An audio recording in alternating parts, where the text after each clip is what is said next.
What you're about to hear is a live recording of our conversation with author and environmental historian Jessica J. Lee.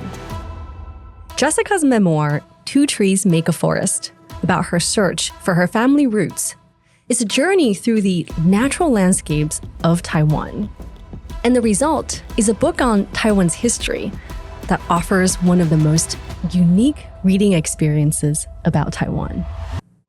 Her newest book, Dispersals, published in 2024, is a collection of essays on plants and their relationships with the human world.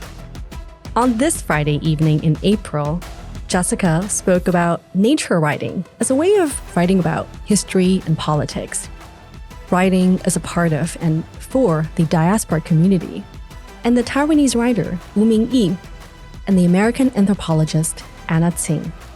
The talk was moderated by writer Esther Kim, and the evening was co-organized by the Czech Hub in Taiwan. We first spoke to Jessica in 2020 for Ghost Island Media's podcast, Waste Not, Why Not? And we were thrilled today to finally be able to host her in person. Play the tape. Whoa!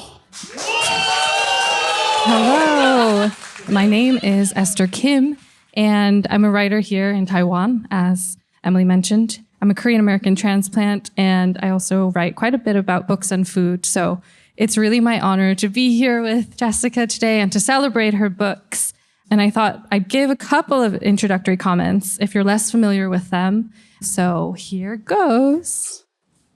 You may know Jessica Lee's work from Two Trees Make a Forest, 山有林的生趣. It's beautifully written representation of Taiwan in literary essay in English, which makes it rare. Born in Canada to a Welsh father and a Taiwanese mother, Jessica sought to explore the island, her family, and her story in the aftermath of her grandfather's and then grandmother's passing.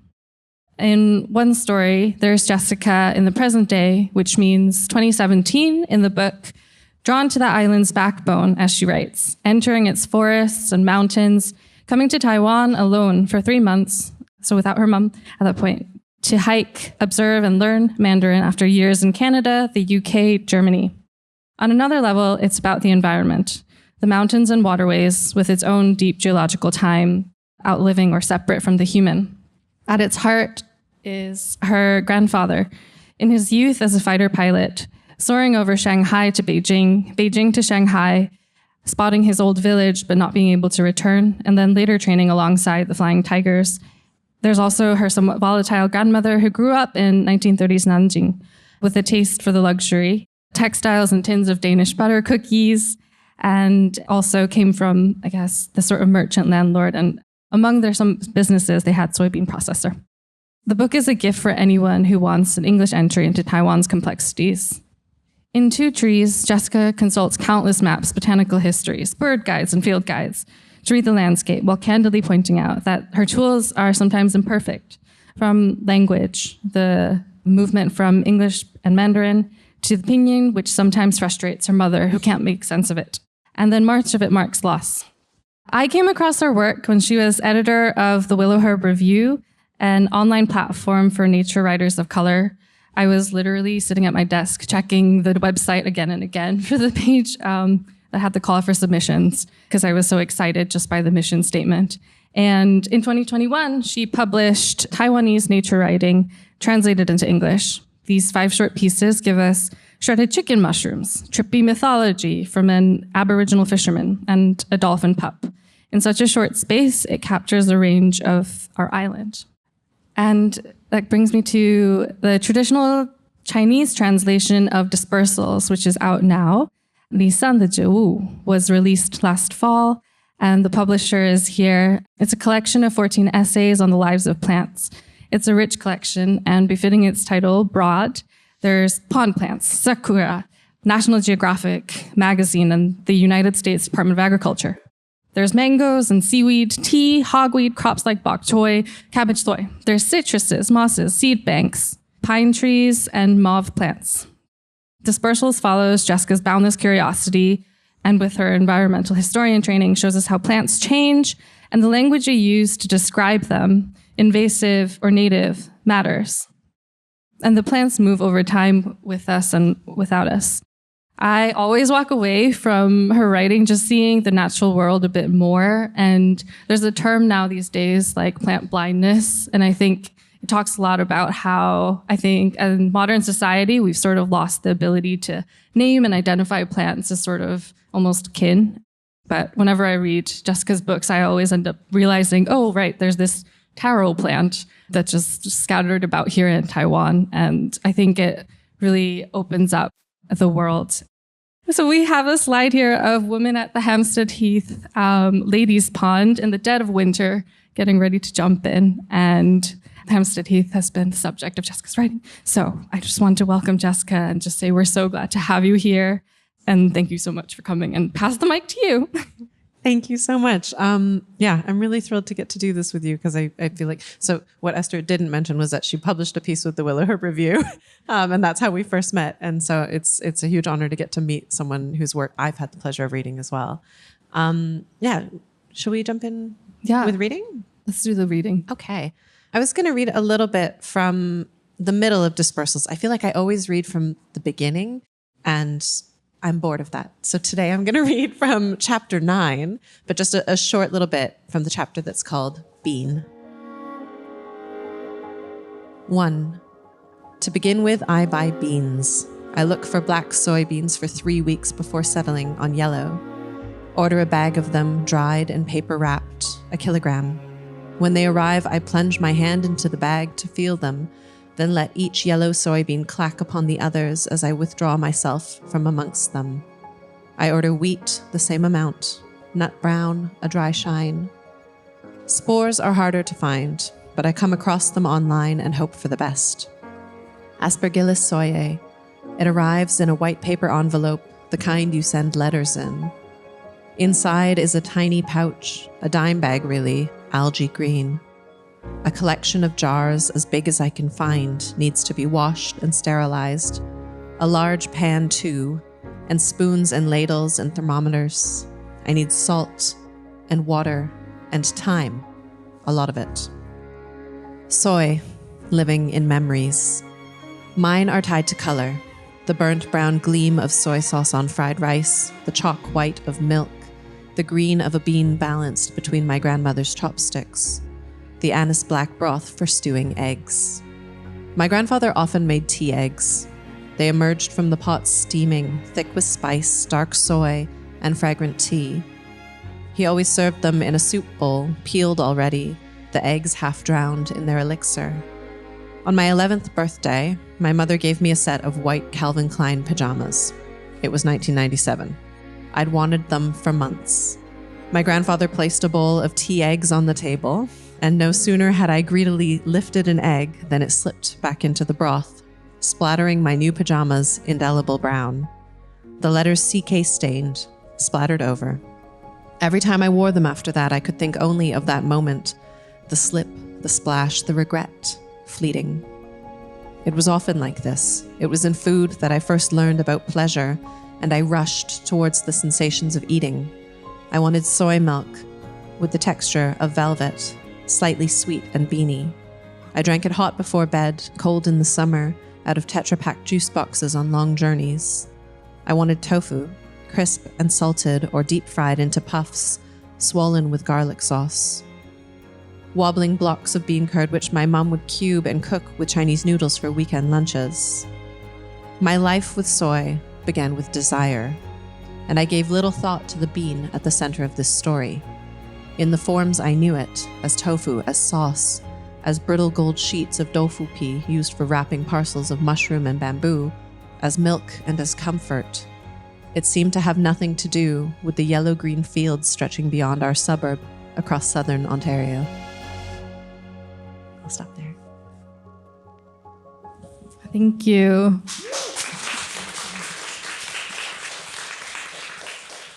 That was so beautiful. Soy is a very good place, I think, to start, given we are in Taiwan, which has so much soy in all the most delicious forms. I wanted to ask you about, I guess, starting with like the Ontario soy that you grew up with and the sort of story there. How did it lead you to the soy? And also you mentioned later in the book that you have these sort of dreams of opening a soy milk stand. Yeah. So I think this chapter of the book, I wanted to write a chapter about soybeans because for a number of reasons. Number one, because I think I grew up eating soy, as many of us do, and I had never really thought about it as a plant. I'd always just thought of it as food that I eat, and I'd never really made that connection. And I grew up in a region where actually soy was abundant as a crop, as an oil crop around me, not used for tofu, right? But used for livestock feed, for oil. And I was really interested in that gap, I guess, between the two things, between the sort of plant in the fields and the food on my table, and why it was so hard for me to think of those two things together. So there was that component of it. But then also growing up in North America, and growing up, I think, in the period of time when I did sort of, 90s, early 2000s, I grew up with like so much of that very anti-soy messaging in the West, that like when we were in high school, people would bully people saying like, oh, if you eat tofu, it will, will turn you gay, or it will, like the worst stuff, the most homophobic stuff, the most gendered stuff. There were rumors going around that, eating soy would give you cancer and all of these things. And I think I was really troubled by that narrative. Yeah. And the fact that this was something that was so intimate to me and my family and the food we love to eat. It was on our tables on a daily basis. And I was like, this feels like something I need to interrogate. Like, how do you hold all of these things together? How do you shut down what effectively were a lot of sort of like very poor studies that had been essentially commissioned by dairy boards across North America? How do you shut that down and the power of those narratives while also honoring, I guess, soy in these more intimate and personal ways? And that essay really was sparked by that, and the fact that when I interviewed my grandmother about her life before she died, she had told me that her family had, they'd been soy sauce makers. They owned a soy sauce factory, and she described in detail what it had been like to visit it as a child. And it just sort of stayed in my brain as this thing I really wanted to do. So the essay, it's partly a personal history of soy, and a sort of critical analysis of soy, combined with my journey in making my first batch of soy sauce over just over a year. And How'd it go? How did it go? It was good. I mean, it was that strange thing, when you make something you think is going to be hard to make, Yeah. and then you finish it, and then you're like, oh yeah, it tastes like soy sauce. That was sort of the extent of it. And I was like, it wasn't the most amazing soy sauce I've ever had, but it was soy sauce, and I made it myself. Yeah. There was something really very emotional about that for me. I was also pregnant at the time, so I think we finally bottled the soy sauce like a week before I gave birth to my daughter. Mm-hmm. And so it also felt gestational in a strange way. Yeah. I remember you saying that the soy that we got in the North American region was from some trips that the USDA, the U.S. Agriculture Department, had done to go to like China. There were several like 1,000 varieties or something in China, but then they only took a couple thousand. Yeah, they took huge numbers, and essentially the soybeans that were bred and really developed for the North American market, for the European market, for the oil crop market. So basically for people who weren't going to eat it as tofu, which is, for a long time, soy was very much seen as livestock feed, as oil, as something for making soap and other products in the West. Those varieties are just very different from the ones that we would use for making, say, tofu or other foods like that. And so, yeah, the USDA, they sent out in the early 20th century huge numbers of plant hunters, plant explorers, as they called themselves, to collect plants. And actually, I noticed in your slideshow earlier, you had one picture of Yamei Jin, who was Yes.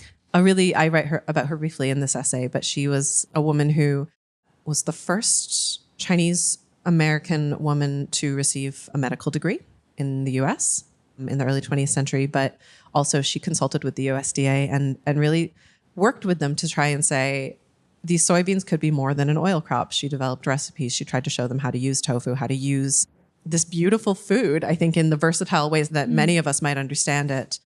And ultimately, tried to sort of carry out that act of cultural translation within the sort of structure of an almost sort of colonial model of what the USDA was at the time. The soy chapter, I remember, was so visceral with like all of the eating and the making of it. It embodies a lot of, I think, the style of writing that you have, which really like is unique and blends so many different genres with like the history and the travelogue and the family memoirs. Can you talk a bit about how you came across that form?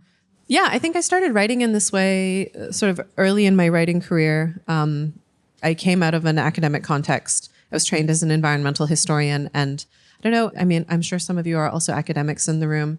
By the time I was nearing the end of my PhD, I was so sick of theory. I was so sick of scholarly writing in many ways. And I mean, it's a huge part of who I am, and it's really, really sort of shaped how I work.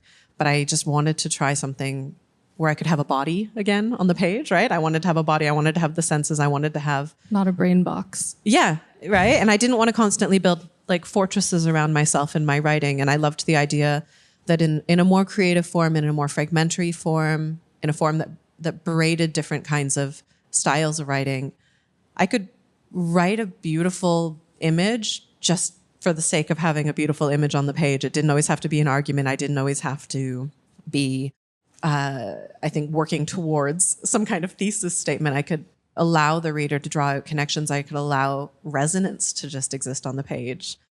But that's why I think my work is, it always does feel a little bit scholarly to me, because I think that's a hard switch to turn off in one's brain.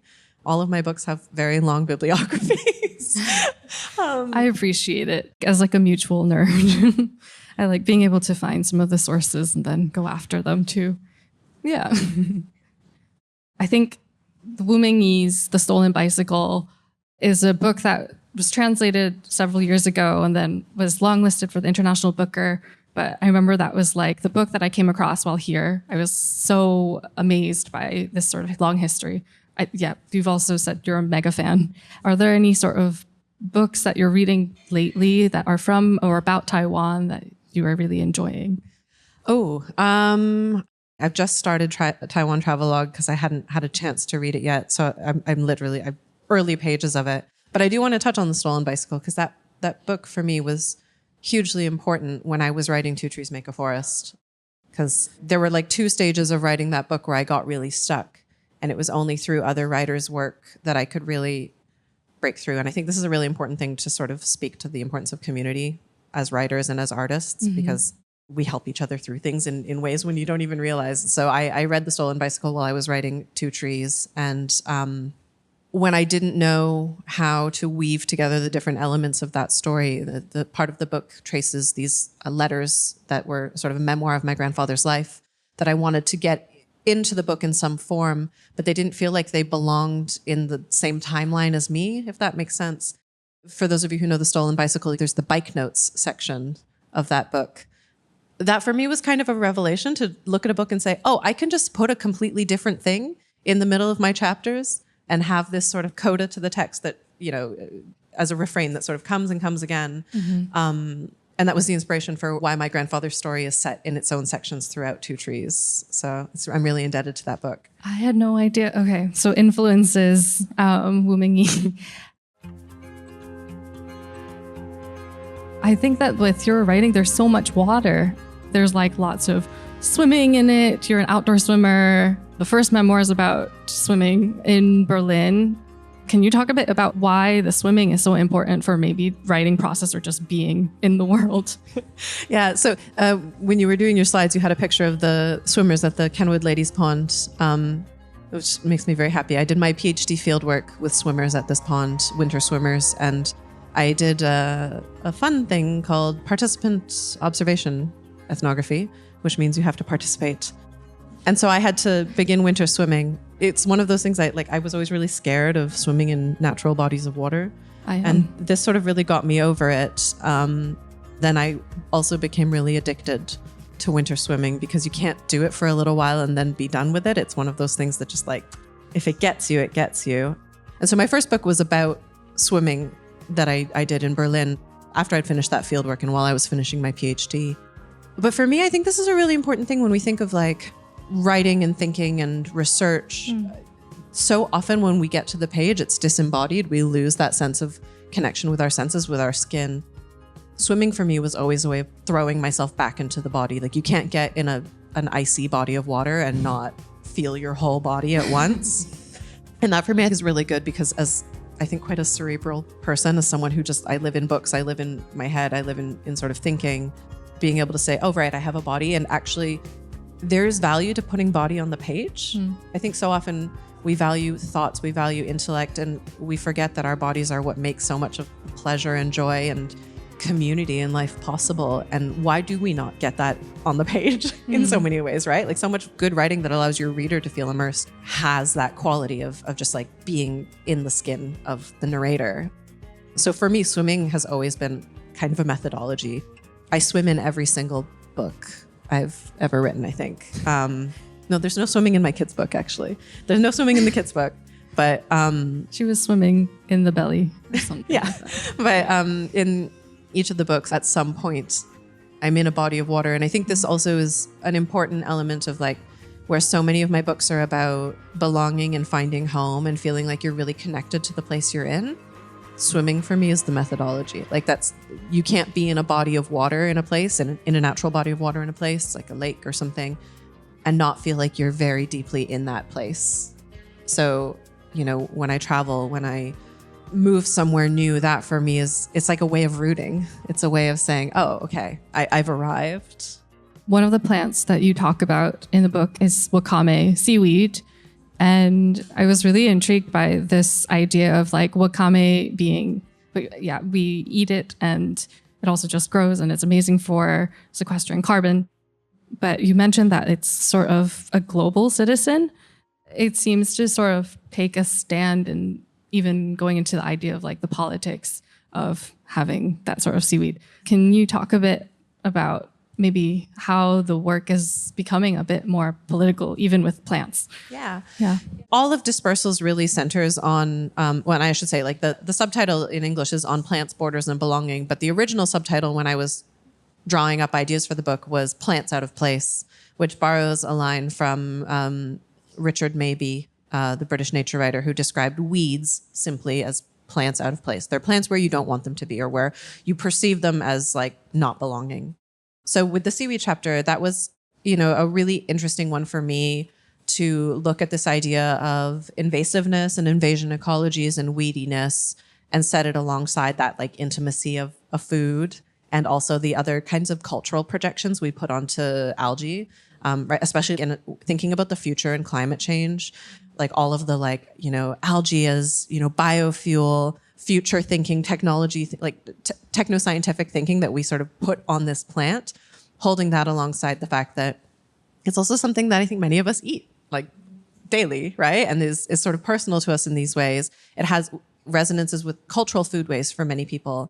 But then something like wakame has traveled around the globe because of global commerce, so primarily through ship ballasts, and is considered a really significant invasive species in European coastal waters in particular. And I was really interested in this book in like how we hold those things together, right? How do we hold something being precious and intimate to us, but also having this sort of pejorative language around it and having harm in certain places? How do we hold the sort of value thinking into the future that we are also ascribing to these plants? So it was a way of like constellating all of those ideas at once. And I don't think I arrive at answers so much as like questions, if that makes sense. And that's kind of the idea of the book, was to sort of just prompt us to ask questions about the categories we're placing on plants. But that one was, wakame came up because while I was writing the book, I was eating a lot of it. And, I was reading about how it was such a severe invasive. And then I sort of flipped over the box of the seaweed that I was eating, and it was like sustainably harvested off the coasts of Spain and Portugal. And I was reading about it and I was thinking, oh, right, because, when there is this invasive species, we then also turn to like hip food cultures. We'll harvest it and that will be our conservation solution. I had a lot of fun at that time. I looked up the Instagram of brand of seaweed I was eating, and they had all this stuff about it being like a superfood. And this was like amazing environmental impact, but no mention of, the fact that it is considered an invasive species in Europe, no mention of sort of broader cultural foodways. And I was really interested in how those stories also get flattened. The superfood element was really interesting to me in that regard. There's like, with plants, we're dividing them between invasive species and native species. And then it starts to talk about like, it sort of relates to immigration, I guess, of people. And so I found that your book was like really good at talking about it without making my heart race too much. I think it's a very calming book. because we are in the Czech Hub, and then I'm sorry, we have to talk about politics, but I just wanted to say, like, because the book is coming out right at this sort of intense time, and you're a holder of a British and Canadian passport, and I held the American passport, and like these home countries are going after migrants, and a book is called Dispersals. Do you think that nature writing has a responsibility to respond to some of the politics, or is it sort of separate? It absolutely does. And I think that was a lot of my motivation for wanting to write Two Trees and Dispersals, especially, was this feeling that I think historically we've had an idea of nature writing as just like this beautiful, cozy writing where usually like a white dude goes off on a hike by himself, right? And he has some sublime experience in nature. I mean, that's one approach, right? And I'm not denying that, like, I go off on hikes and I have sublime experiences in nature. There is that, but it's a lot more complicated, right? Like we bring a lot of cultural baggage to that. We bring gender, we bring passports, we bring, borders, all of these things to bear in those kinds of movements. And if we're talking about nature, that means we're talking about land, which automatically means we're talking about borders. So for me, these books were kind of ways of reinserting that political narrative back into the conversation, and not often, in some ways explicitly, but often being able to say, hey, you see this story here of this plant is just sort of a small instantiation of this wider phenomenon, right? Like this wider way we think of plant transfers, and also transfers of people around the planet. All of these things are interlinked. The language we use to describe one is actually really resonant with the language we use to describe another. And maybe we should ask some questions about that. So for me, I don't know, the book was explicitly political from the beginning. I mean, the word borders is literally on the cover of the book. And I think this is where I don't know, it feels like an essential task for pretty much every writer at this point, but especially for nature writers, because we're living in this moment of biodiversity crisis, climate change, and these are things that disproportionately impact the people who have contributed to those problems the least. And we're going to be looking at, and we are already looking at climate migration across this, like climate-related migration across the world, wars as a result of these things. So it doesn't really make sense for nature writers who purport to be writing about those crises and the sort of fallout from them to not also address, I think, the human cost, the cultural framings that get us to that place. Yeah. I write a lot about passports in the first chapter of the book, because for me, I wanted to talk about how we've allowed plants to move. I write about plant passports, and then I write about human passports. And the ways in which we have sort of uneven ways of thinking about them, how they have really particular histories that are interconnected and that we need to understand as interconnected. And that, yeah, there's just more to be said about the sort of entwinement of nature writing and the political implications of it. I mean, if you go back in the history, the ways nature writing has been deployed for political purposes, right? This nature writing in Germany for a long time was considered very taboo because it had been deployed by the Nazis to really sort of convey a sense of Heimat, of homeland, for a long time. So it's a genre that has had to be reworked and reclaimed in that context. In the early 20th century, it was mobilized by the British far right. There's a lot to be sort of grappled with, which is why I think we need more explicitly political nature writing, but we also need like more people from marginalized backgrounds doing this work, more people who actually really understand the stakes of what we're talking about when we're talking about borders, I think is really, really key. Right. I think that seeing some of I guess like it comes back to your approach with like an interdisciplinary kind of understanding with all of the deep kind of wells of the political as well as the history and the science sometimes to push back or respond. I think I was really struck by some of the similarities in our backgrounds. Like your grandfather, he had been a colonel in the Air Force, and the military, I think for a certain generation, was like a huge part of the sort of migration. And then your grandmother had been working, I guess, as a secretary for the nationalist government. So my grandfather had been a photographer in the Korean Army that was based in Vietnam. And so he would be taking the photographs that I guess the pilots would be using to take pictures of the terrain, because there's no satellite imaging at that point. And then grandmother also equally a little bit volatile and also really like loves sort of luxury items.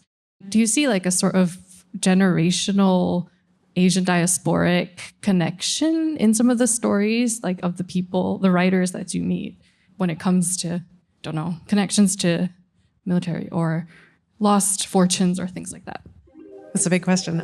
Yeah, no, I think this is... So I think there's a lot to unpack there. One is like the sort of generational inheritance of these kinds of stories. And I think obviously my grandparents were Waishangren. They came to Taiwan in the late 40s, which is its own very complicated history to unpack, very problematic history. And that for me was something I really like. I sort of attempted to grapple with in Two Trees, and I feel like it sort of still always sits in the back of my mind as this thing to grapple with. There's that component, which I think like learning about that history in my own family has helped me understand my position in the diaspora, and reading other people's stories of similar, like not just in relation to Taiwan, but also of similar kinds of family histories and how they've grappled with it. That for me is a really helpful thing. I think the biggest thing for me in terms of connection and community in the diaspora has been that, like, I don't know. So I'm mixed. Obviously, when I grew up, I knew literally nobody who looked like me. It was like a thing until I was probably like 20 when I met another mixed person and I was like, is that what I look like? It wasn't, of course, because we don't all look the same, but it was like there was that strange thing of that lack of a mirror, that lack of shared stories, that lack of seeing yourself represented in popular culture and literature across the board, right? I think for me, when I started writing, the most beautiful part of it was realizing that there's this whole community of like diaspora writers, of mixed heritage writers who are writing about these exact same feelings I've had for the bulk of my life, right?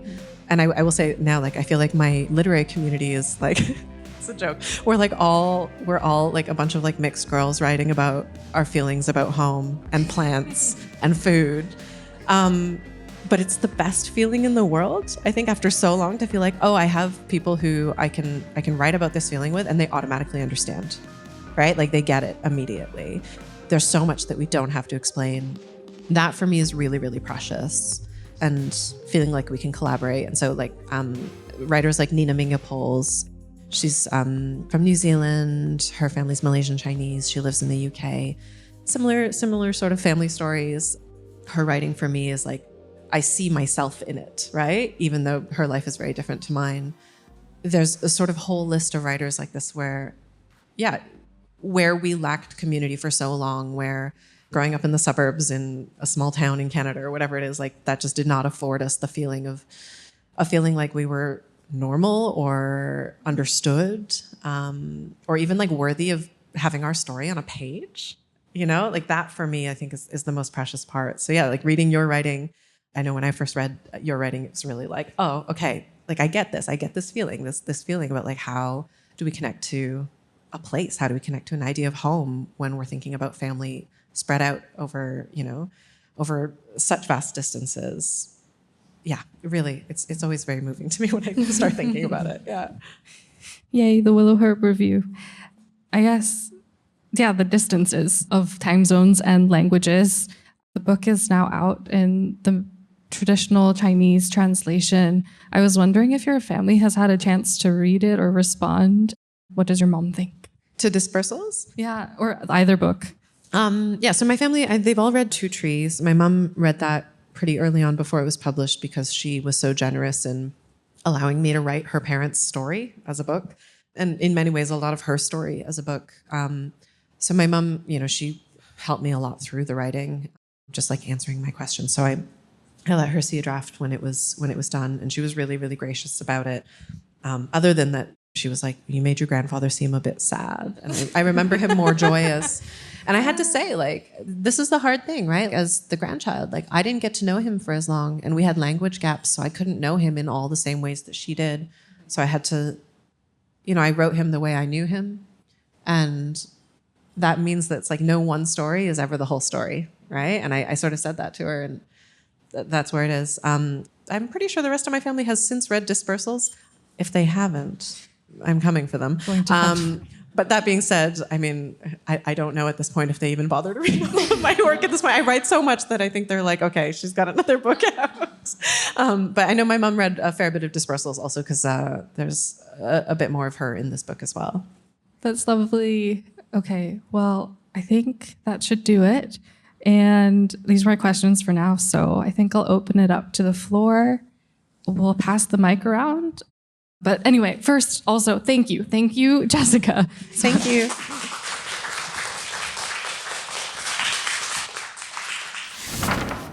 Hello. Hi. You're the first environmental historian I've ever met. So I was curious, at what point did you know that environmental history is a thing that you could study? And kind of what took you down that route?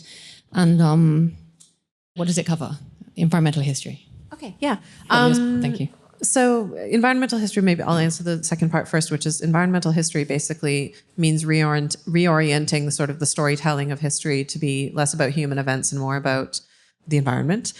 So that could be how we've transformed it, how environmental factors have shaped human events, histories of how we've transformed the land, histories of climate change. There's a lot that falls under the bracket of environmental history. So basically, if it's like any history that has to do with nature, you could ostensibly call it environmental history now.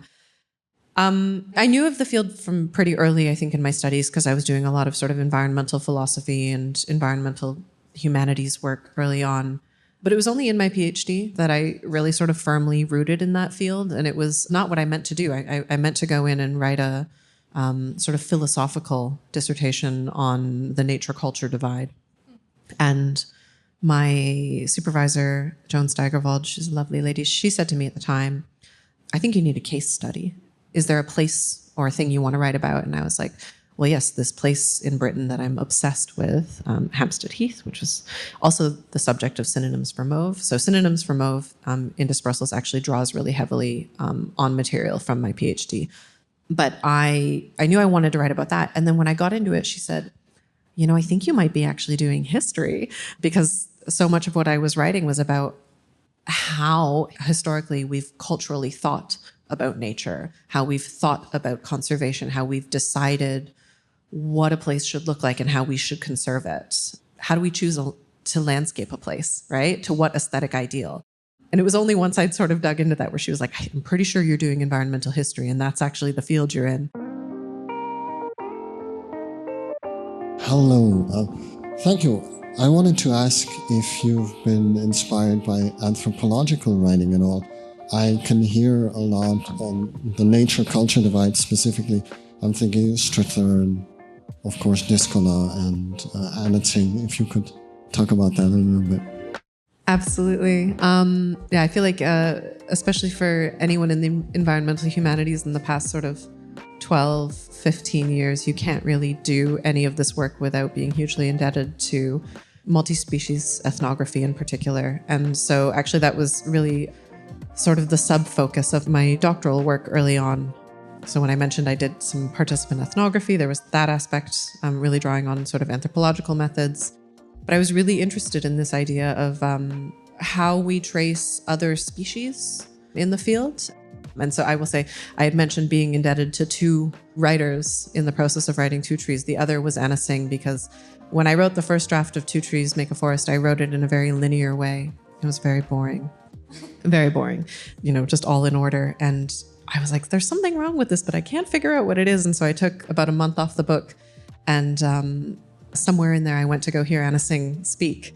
And she'd been talking about scale, storytelling at scale, at various scales. And I remember leaving that talk being like, that's what it was missing, right? It was missing this understanding of scale, that the personal story, the family story was an instantiation of a political story, a global story. And yeah, that each sort of story was nested in a different level. And I had to sort of tear apart the manuscript and reorder it to capture that. So that was, yeah, it's a good question to sort of bring out the two writers, Wu Mingyi and Anna Singh, without whom I couldn't have written Two Trees. Anna Singh wrote Mushrooms at the End of the World. The Mushroom at the End of the World, yeah, and which is a great book. I'm a really, really big fan of her previous book to that, Friction, which is based on her ethnographic work with Swidden agriculture. It's super, super fascinating, but also I think formally compelling. There's one chapter where she just really heavily uses the margin to sort of, she lists plants in the margin of the pages to really convey this idea of weediness of plants that sort of escape our boundaries. And she uses the page in really compelling ways. That sounds amazing. Hi, Jessica. Thank you so much for your sharing.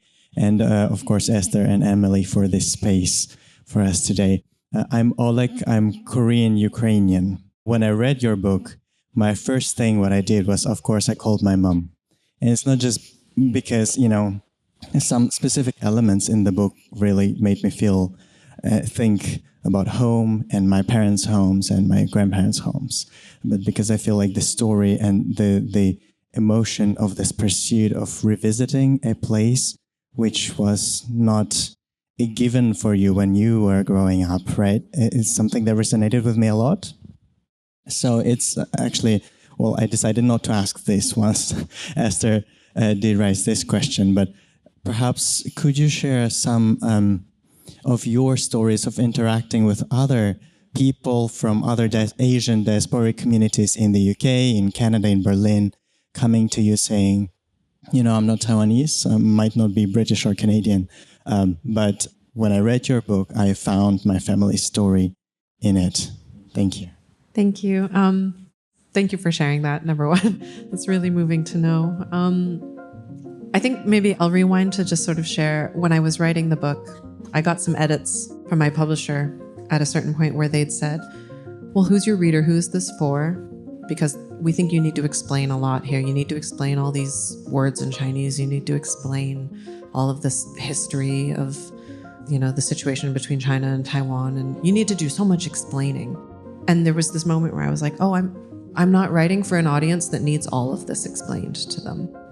And I sort of had to really articulate that for myself and for my publisher in a way. And I think really saying that clarified for me that I was writing this book for someone like me who did not understand their family story, did not see it represented on the page their whole lives. And once I'd clarified that, I was like, oh, okay.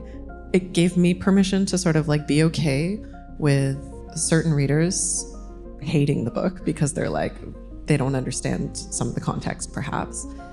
And also to feel like I was sort of writing it as this love letter to people who had similar experiences. And that's been the best part, I think, of writing that book is I'll get Instagram messages or emails, or people will come up to me at events and just be like, hey, I have a similar family background to you, and I didn't really know anything about it, but I started digging into it after reading your book. And, now I'm going on this trip. I'm going to Taiwan for the first time, or I'm going back to Japan where my family is.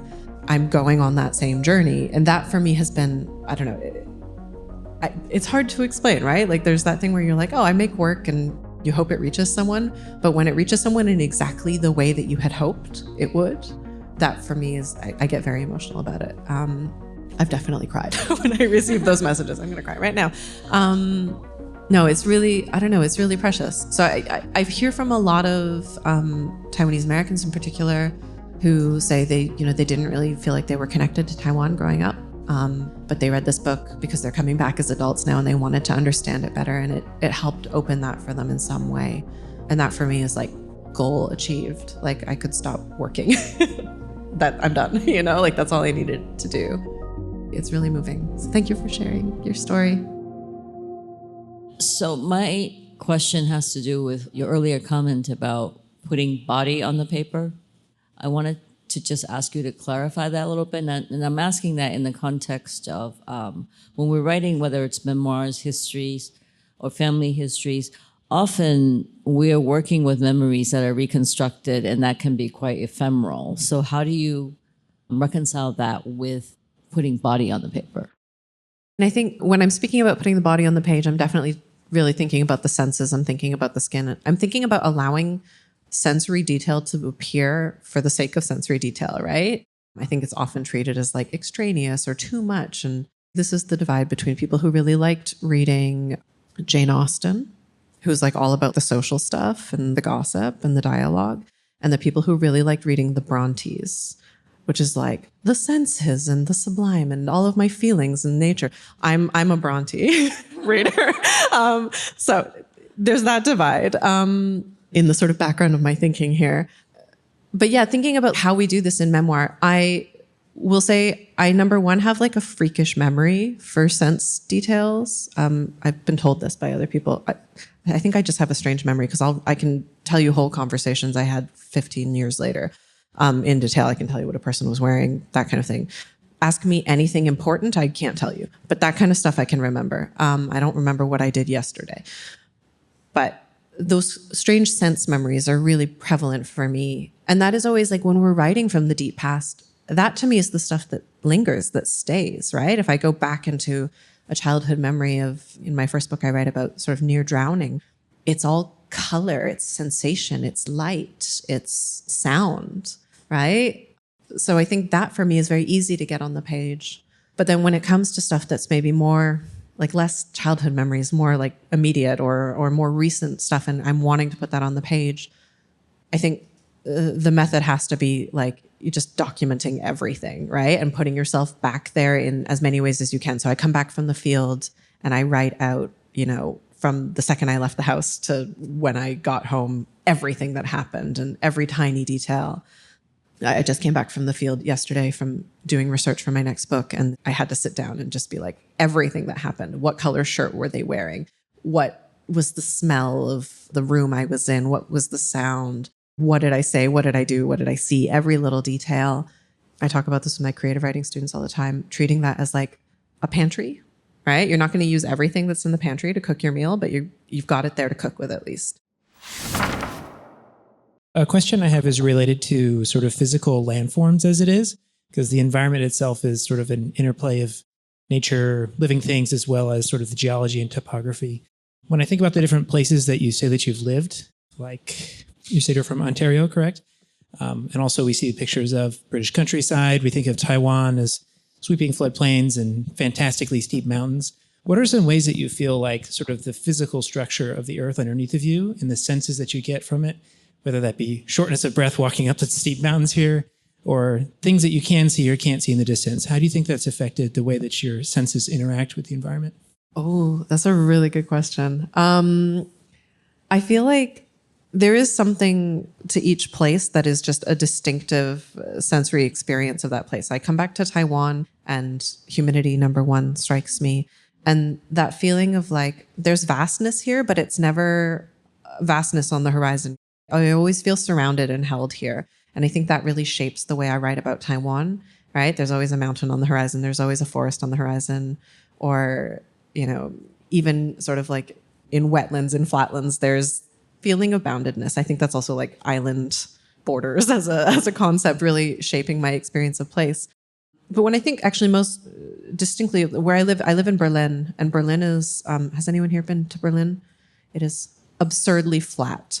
Like absurdly flat. That's why, all the world records are at the Berlin Marathon, because there's no hills. I ran it a few years ago and I didn't have to do any hill training. Highly recommend that. But that for me means that when I think about writing and having that sort of sensory experience of Berlin and the landscape, the countryside around it, my biggest sensation is one of like unrolling, right? Like it's like I could unroll my gaze, my body, my senses into the distance infinitely. And so when I write about that place, I think even my sentences come to sort of reflect that. They sort of race towards the horizon. Whereas I think in Taiwan, I'm gathering and I'm pulling things in close, and it almost feels cluttered in a way. And that for me is like the writing should reflect the place in some sense. And it definitely is like linked to how I sensorially experience that place. All right. Thank you all for this lovely Friday evening. Thank you, Jessica. Thank you. Thank you for having me. I've really loved this conversation between the writers, Jessica J. Lee and Esther Kim. Thank you for all of the audience members who attended the event in person. To see a list of all of Jessica's books, we'll have a link to her page in our show notes. The traditional Chinese editions of her books are published by Faces Publishing, 脸谱出版, in Taiwan. Esther Kim is a Korean-American writer based in Taiwan. She writes regularly for the Korea Times and is working on her first book. Thank you to the Czech Hub in Taiwan for being a co-organizer and for providing the space today. Czech Hub hosts regular speaker series with international experts, so get on their newsletter to know what's coming next. This has been the Taiwan Take from Ghost Island Media. I am Emily Y. Wu, and this episode is made with help from Zach Jiang and Wayne Tsai. Thank you for listening. See you next time.